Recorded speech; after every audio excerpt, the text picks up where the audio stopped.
Hey, welcome to the second episode in my Bloodborne design series. This time, we're going to be going over the area leading up to the Central Yharnam Lantern. I briefly considered doing an episode about the Hunter's Dream, but despite the excellent visual design and world building they accomplished there, gameplay-wise it really is just an archetypal hub area, and doesn't have a lot to offer in terms of content for this show. Okay, so for this episode, we're going to assume that the player fought and was killed by the Scourge Beast from episode 1, got their weapons from the dream, and have returned to the lantern in Iosevka's clinic. Because there's actually quite a bit I want to cover in this episode, I'll just briefly go over round 2 with the Scourge Beast. In case the player didn't explore the dream that much, the designers put several more tutorial notes on the floor near the clinic lantern for the player to find upon awakening there, providing the full suite of basic combat controls, including dodge rolling, dashing while locked onto an enemy, and firing your sidearm. This time, properly equipped, the fight with the wounded beast is much more manageable. Its lunging attack patterns frequently leave it vulnerable to attacks in the relatively cramped and cluttered room, and with its low starting health, only a handful of basic attacks are required to finish it off. The beast drops 3 blood vials as indicated by a bright shining indicator, introducing the player to the game's item drop mechanic. Moving on to the next room, the player finds more blood vials and a note on how to use them, introducing the player to both healing and to the hidden item mechanic, or items that aren't dropped by monsters. The player exits through another door into the streets of Central Yharnam. This is a particularly meaty area in terms of design, so I'll quickly list all the topics I'm going to cover and then go over them one at a time.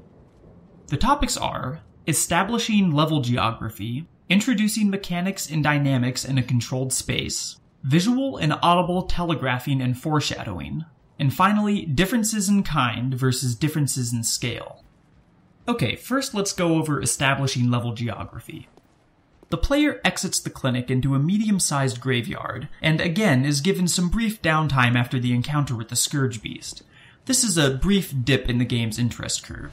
They find another item, and are presented with a small area to look around for a bit, perhaps finding a door closed by a device, hinting at connectivity with future levels and reinforcing the promise of exploration and discovery.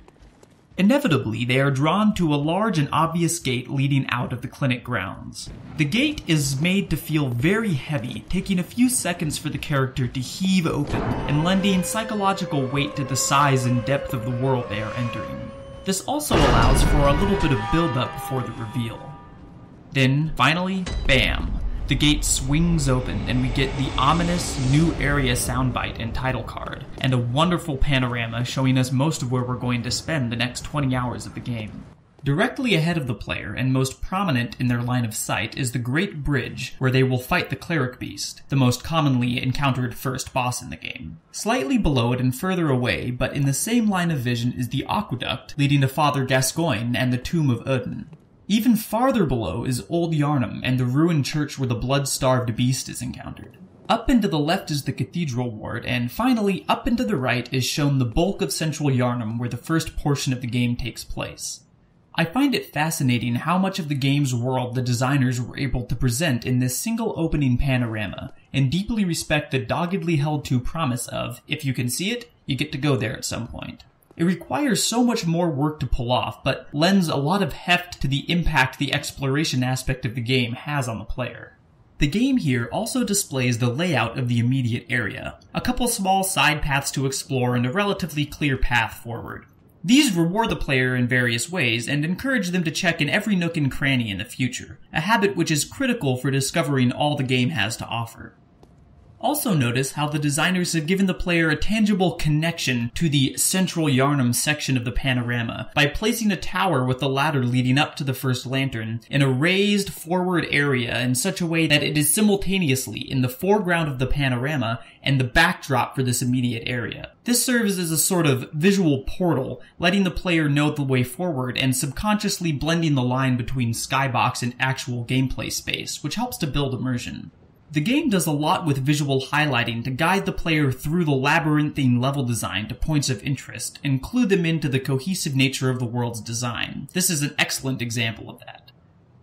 Now let's talk about carefully introducing mechanics and dynamics to the player in a context that won't immediately overwhelm them. The first few hours of this game are constantly teaching the player new things, and subtly and expertly building on things they've learned before. In this area, the game expands ever so slightly on the central theme of exploration by giving some small side paths to explore, each coming quickly to a dead end, sometimes with a reward and sometimes without. This is essentially a miniature fractal version of the layout of the game as a whole, and you'll notice as you travel further and further into Yharnam, the designers simply make the paths to the dead ends longer and longer, and add circulatory paths that loop back into themselves. Here the player is given their very first taste of this gameplay structure without the risk of getting overwhelmed or lost, because of how contained the area is, and because of how it has been specifically designed so that the player can see almost the entire space at once from any given point. Future levels become much more maze-like and restrictive of the player's line of sight. The game also hints at the future mechanic of unlocking shortcuts to and from previous areas, with a number of gates that are locked from the other side or closed by a device. Notice that they don't simply say the doors are locked, because that would potentially encourage the player to scour the area they are in for a key or a way to open the door. The gate that opens via a lever is designed to ensure that the lever in question is clearly visible through the bars, encouraging the player to press forward rather than beating their head against the unsolvable problem of trying to open it from this side, again establishing a mechanic without throwing the player directly into the deep end. Next, let's talk about telegraphing, both visually and via audio. In a game as brutal and unforgiving as Bloodborne, being straightforward and honest with the player is paramount to keeping it from being frustrating and unfair. The designers have gone to great lengths to make sure that every danger in the game can be anticipated provided the player is paying attention. This is slightly different from the foreshadowing which the game also does using similar techniques, although the two often overlap. In this area, there are a few examples of this. The first the player will likely encounter is the muttering and stomping of the executioner on the other side of the fenced graveyard outside Iosevka's clinic. The player won't actually run into this beast for some time, but the labyrinthine layout of the area allows the designers to foreshadow the encounter. This setup reminds the player to always be on the lookout for danger, discouraging them from rushing blindly forward. The sound of this creature is seriously intimidating, and the designers made sure it feels immediate and unnervingly close. This trains the player in the all-important practice of caution, while also building atmosphere, foreshadowing a tough and memorable combat encounter, and subtly letting the player know that there is playable game space on the other side of that wall. All of this serves the game's needs, and is accomplished simply by placing one enemy on the other side of a wall and making its footsteps loud. You can see why game designers love From Software's work so much. Okay, on to the next one, which is a little more straightforward. The Yharnam huntsman on the path ahead is walking a short patrol, dragging its weapon noisily behind it and holding a torch aloft that can easily be seen over the railing between the player and the street that it's walking down. This is simply to prepare the player mentally for the encounter and ensure that they don't stumble into the danger unaware. The designers don't want this to be a surprise. They want the player to feel like the instigator, to feel as though they have the agency in this sequence.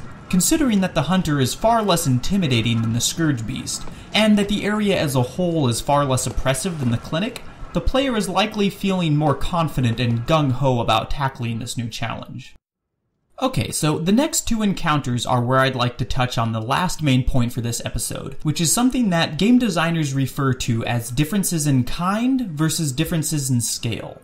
Basically what this means is creating gameplay variety without resorting to simply adding more enemies or making the enemies stronger. If you rely on ramping up the scale of a game to keep the player engaged, you're going to hit a ceiling far sooner as the threat and uniqueness of the encounters lose their luster and are devalued and made dull by the quantity over quality approach. Using differences in kind also allows designers to more meticulously monitor and craft the ebb and flow of the game's difficulty and interest curves. From Software uses differences in kind to great effect in their games. It allows them to constantly present the player with new and interesting challenges, and to create a variety of unique encounters with the same basic enemy types. Having to think through an encounter will always be more engaging to the player than simply having to mash the attack button 3 times as much as the last time. Okay, so on to the encounters. Note that the very first standard enemy you encounter in the game is actually the more formidable of the 2 basic enemy types in this area, a Yharnam huntsman. It's well equipped with a large axe and a torch, which provide it several methods of defense and offense, and will take a few decent hits before going down. The second encounter is with two recumbent villagers, physically weaker than the huntsman and less well equipped, but potentially just as dangerous when fighting together. The decision to structure the flow of encounters in this way is smart design, and is fundamentally more interesting and engaging than if it had gone more linearly from, say, one villager to two, or from a villager to a huntsman. Starting with a stronger individual enemy also ensures that players don't devalue the potential threat presented by enemies in this game in general. It's also more reasonable overall as a first standard encounter than if all three had been patrolling together, which may have been a little too much. Speaking of patrolling, it's important to note how the movement of the huntsman teaches the player that enemies in the game are not always stationary, that they can potentially be snuck up on, and that they can potentially sneak up on you if you're not careful. This also establishes the liveliness of the first area, and the notion that there is a hunt currently going on in Yharnam and the player is just stumbling into that. The two sleeping villagers introduce the player to the other main state enemies have throughout the game, which is lying in wait for you to draw near. There are a few other neat things used here, like the item behind the crate right next to the two villagers, which the player is likely to discover in the process of fighting them, either by hitting the crates and breaking them or rolling through them while dodging, which is another skill that will help players find hidden paths and items throughout the entire game. And finally, the item on the corpse right next to the lever that lowers the ladder up to the lantern ensures the players discover it, since it's the only way to proceed without relying on any sort of hackneyed telegraphing. After the player has sufficiently explored this area, they unlock the path to the next area and ascend the ladder to the small patio with the lantern.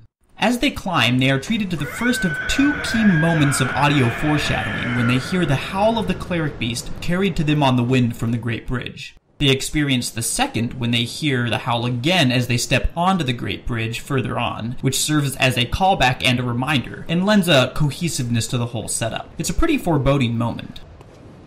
So finally, the player has reached their first real milestone. They've been introduced to a lot of information and gameplay systems, but all within a pretty linear and controlled space, so the designers could be sure that they learned, or at least were exposed to, many of the fundamental concepts of the game without getting overwhelmed. The slow pace of the area has given them time and space to process all of this information, and they've been provided with a framework on which the next handful of encounters will build many of the skills they need to progress through the game. Well, that's it for this episode. There was a lot more to go over than the previous one, so I tried a slightly more structured format. Be sure to share with your friends and let me know what you think in the comments. Until next time, good hunting.